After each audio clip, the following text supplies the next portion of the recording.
Tere hommikust!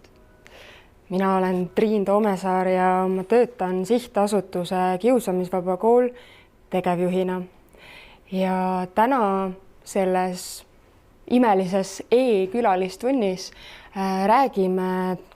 mina räägin, teie räägite pärast, kiusamisest ja sellest, kuidas meie ise saame kiusamist vähendada ja seda peatada. Ja natuke endast ka, et ma kasvasin üles sellises pigem väikses kohas nagu Kehra linn ja ma käisin põhikoolis Kehra gümnaasiumis, olin tubli usin õpilane, käisin muusikakoolis, õppisin kannelt. Kuna ma olen ka päritolult Setu, siis oma emaga olen ma koos laulnud ja laulan siiani ka Setu rahvalaule. Ja pärast põhikooli läksin Jakob Westholmi gümnaasiumisse Tallinna. Otsustasin, et mind huvitab selline asi nagu poliitika ja õppisin politoloogiat ning täna pärast proovimist, kuidas õpetajana töötada on, jõudsin hoopis sihtasutuse Kiusamisvaba Kool tegevjuhiks ja harime siis igapäevaselt mitte lapsi tegelikult, vaid meie koolitame, õpetame just õpetajaid, kuidas nemad saaksid lastele paremini toeks olla selleks, et kiusamist oleks vähem. Aga täna keskendume teile. Täna keskendume just sinule, hea laps. Ja kui me räägime kiusamistest, siis seda on oluline vähendada sellepärast, et kiusamine teeb kõigi meie elu kurvemaks, raskemaks, ebameeldivamaks. Isegi siis, kui meie ise ei ole kiusamise ohvrid või kiusajad, ka kõrvalseisjatena mõjutab kiusamine meid, tehes meid ärevamaks, pannes meid tundma seda ebakindlust, et äkki meie mõnel teisel päeval võime olla järgmised. See mõjutab ka seda, kuidas meie õppimisele keskenduda suudame ja kui hea meil klassis olla on. Aga mitte kõik tegevused, mis me arvame, et on nõmedad või halvad, kõik need tegevused ei ole kiusamine. Et nagu sa jõudsid võib-olla oma õpetajaga ka arutada, et kiusamine tähendab seda, et kellelgi on korduvalt meie tahtliku tegevuse pärast olla halb ja ta ei oska sellest olukorrast mingil põhjusel välja tulla, ta ei tea täpselt, kuidas seda olukorda lõpetada, tal on võib-olla vähem kaaslasi, kes teda toetavad, tal on võib-olla natukene nõrgemad suhtlemisoskused, ta ei tea täpselt, mida öelda või kuidas käituda selles situatsioonis.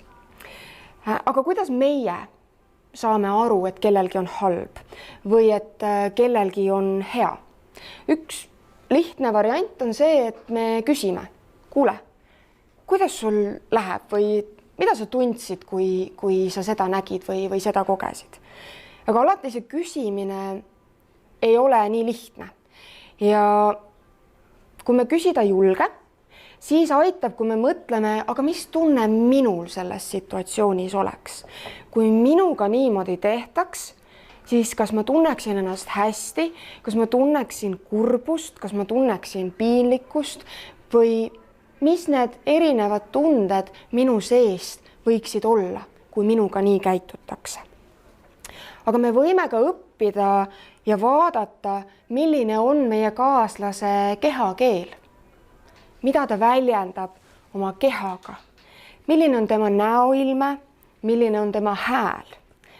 Ja kui me vaatame näiteks paari pilti, mis tundeid me näeme selle pildi peal?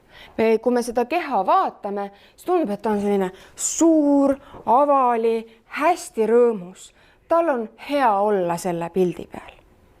Jah, aga kui me vaatame näiteks seda pilti, kuidas me saame aru, et selle pildi peal on lapsel halb olla? Ta on tõmmanud ennast natukene väiksemaks, ta on natukene kinnisemas positsioonis, kurbust on lihtsam ära tunda võib-olla siis, kui me näemegi, et keegi nutab, aga alati kurbus ei pruugi väljenduda nutmise kaudu. Aga me saame jälgida meie kaaslase kehakeelt, kuidas me saame aru, et tal on kurb olla. Ja siin on veel üks pilt. Mis tunne siin võiks sellel lapsel olla? Natukene selline ebakindel, pilk võib-olla vibab siia-sinna, ei tunne ka ennast selle pildi peal nagu hästi. Aga mille põhjal me aru saame, et ta ei tunne ennast hästi? Selle pildi peal ta võiks tunda ennast kuidagi häbelikult või piinlikult. Aga tunnet saab ka kuulda. Ma toon sulle mõned näited. Rong see sõitis, tšuh. Piilupart oli rongijuht, rattad tegid ratata. Me saame aru, et inimene on elevil, ta hääl on kõrgendatud, ta räägib kiiremini, tal on hea olla. Aga teine näide. Rong, see sõitis tšuh.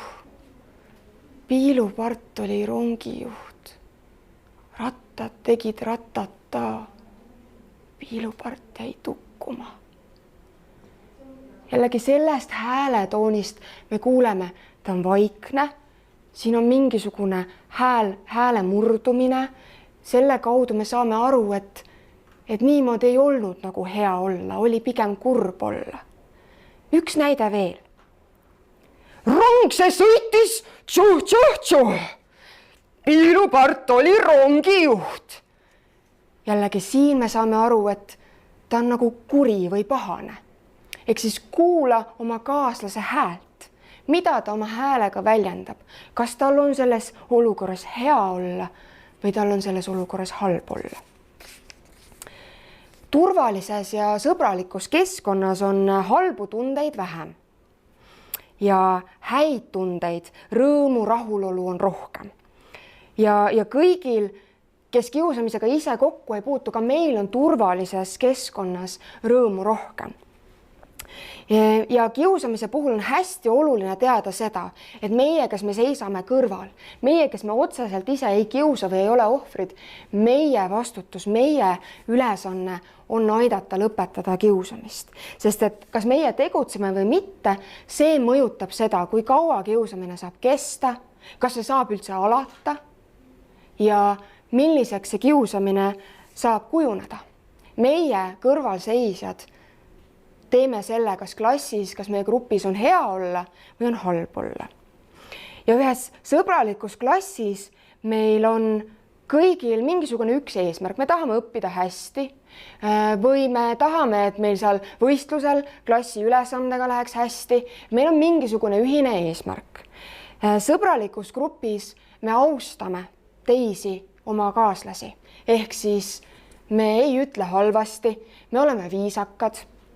Me arvestame kõigiga, et me ei pea ainult enda heaolu kõige tähtsamaks. Ja sõbralikus grupis me teame ka seda, et inimesed ongi erinevad. Kõik inimesed on erinevad ja me peame täiskasvanuks kasvades hakkama sellest aru saama ja sellega leppima. Ja sõbralikus grupis kõik hoolitsevad selle eest, et grupp toimiks hästi ja et meil oleks hea olla.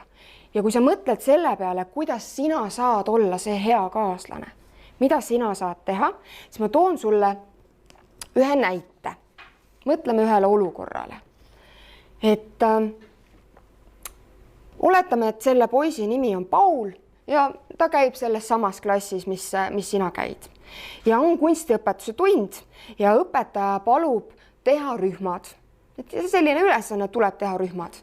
Paulil on aga selline ebakindlus, et ta ei tea, millisesse rühma minna ja mis siis juhtub, kui keegi teda oma rühma ei kutsugi. Mida teha?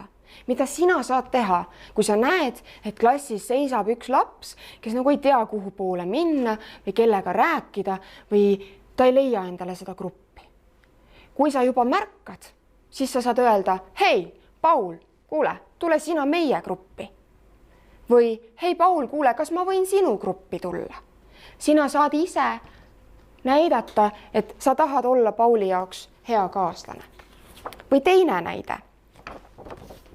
Kooli vaheaeg just lõppes ja õpetaja palub, et te jutustaksite vaheajast klassi ees. Ja meil on jällegi üks õpilane, kes on natukene häbelik. ta ootab siin oma järjekorda, et tema peaks hakkama rääkima. Me näeme, et ta on natukene selline ebakindel, kuidas meie saaksime teda toetada. Näiteks me saaksime leppida kokku, et meie klassis keegi ei naera, kui keegi on klassi ees ja peab ülesannet vastama. Et meil on selline kokkulepe, meist mitte keegi ei naera. Või me saame ka öelda, et kuule, ma tean, et sinul oli vaheajal väga hea lugu, et räägi sellest, et ma aitan sul näiteks alustada. Me tegime ju seda asja koos. Ole olemas, märka, paku ise mingisuguseid lahendusi. Me peame meeles pidama, et iga olukord, millega me võib-olla tahaksime õpetaja juurde joosta, ei ole kiusamine. Kiusamine on siis, kui me teeme kellelegi korduvalt tahtlikult haiget ja ta ei oska ennast selles situatsioonis kaitsta. Aga igal juhul, igas situatsioonis, igas olukorras me saame olla need head kaaslased, kes vaatavad, et kõigil oleks hea olla. Igal juhul on meie ülesanne oma kaaslast aidata. Ja ma püüan nüüd vastata ka mõnele küsimusele, mis mulle on siia tulnud. Näiteks esimene küsimus on Andrilt 1. klassist Sonda koolist. Kas kiusajaid on ka kunagi kiusatud? See võib täiesti nii olla. Tihti ongi nii, et kiusaja tahab, et tal oleks parem olla ja ta leiab mõne sellise õpilase, kelle peal tal õnnestub siis enda enesetunnet parandada. Ja kiusaja ise, see põhjus, miks tal on halb olla ja ta peab hakkama kiusama, mõnikord peitub selles, et teises olukorras, kas trennis või oma vanema õe või venna sõprade poolt, teda mingil põhjusel ka kiusatakse ja ta kahjuks valib valed vahendid selleks, et oma tuju parandada. Näiteks Elva gümnaasiumist Andreaselt 3. klassist küsib, kas kiusamise ajal võib kiusajale ka ise vastu astuda? Absoluutselt võib, kui sa julged seda teha ja sa võiksid julgeda enda eest seista või siis seista kellegi teise eest. See on hästi oluline, et me julgeme midagi öelda, sest et enamik sinu kaaslasi arvab, et kiusamine on halb ja kui ta näeb, et sina seisad kiusamisele vastu, siis tegelikult on nad sinu poolt, mitte kiusaja poolt. Ja kui sa ise päris ei julge minna, siis mida sa veel saad teha? Võta kas sõber kaasa või kui sul parasjagu ei ole seal sõpra juures, mine jookse, sul on head kiired jalad, mine kutsu täiskasvanu, kas õpetaja, garderoobihoidja või kelle iganes sa leiad, ütle, et mul on vaja sinu abi ja täiskasvanu saab siis tulla sinuga kaasa. Ja siin on näiteks ka selliseid küsimusi läbisegi, kas ma ise olen kunagi kiusamisega kokku puutunud, kas siis mind on kiusatud või kas ma olen ise kedagi kiusanud. See nii on, et mina olen olnud nii kiusamise ohver, kui siis ka ise kiusanud. Ja nagu ma rääkisin esimesele küsimusele vastates, et tihtipeale kiputakse kiusama just siis, kui ise ollaksegi ka mingis teises situatsioonis kiusamise ohvrid. Ja ma arvan, et minu põhjused selleks kiusamiseks olidki need, et ma tahtsin kuidagigi olla natukenegigi parem, kui mulle tundus, et grupis mul võimaldati olla. Aga tagantjärele mõeldes ma saan väga hästi aru, et need ei olnud õigesti valitud lähenemised. Ja kui õpetaja või keegi oleks mulle öelnud, et hei, proovime nüüd teistmoodi, siis ma oleks väga hästi ja tahtnud ja osanud seda teha. Mida teeksid, kui tänaval tuleks mitu poissi ette? Selline küsimus. Ma arvan, et see küsimus tähendab seda, et mida sa teed, kui sul tänavale tuleb lausa mitu kiusajat vastu. Mida sa saad siis teha? Kindlasti aitab, kui sa oled ise enesekindla keelega ja püüad nendest näiteks mitte välja teha. Minnagi oma teed, pea püsti, julgelt. Kui sa seda ei julge teha, siis sa võid valida teise tee või näiteks võtta telefoni ja helistada samal ajal emale või isale või sõbrale ja rääkida kõva häälega. Näidata, et sul on oma asjad ajada ja sina tead, mida sina pead tegema, kuhu sina pead minema ja mitte kellelgi ei ole sinuga siin asja ajada. Kui sa tunned ennast mõnes situatsioonis hädas, siis kindlasti on abi, kui sa mõtled ette, kui selline asi juhtuks, kuidas mina saaksin käituda.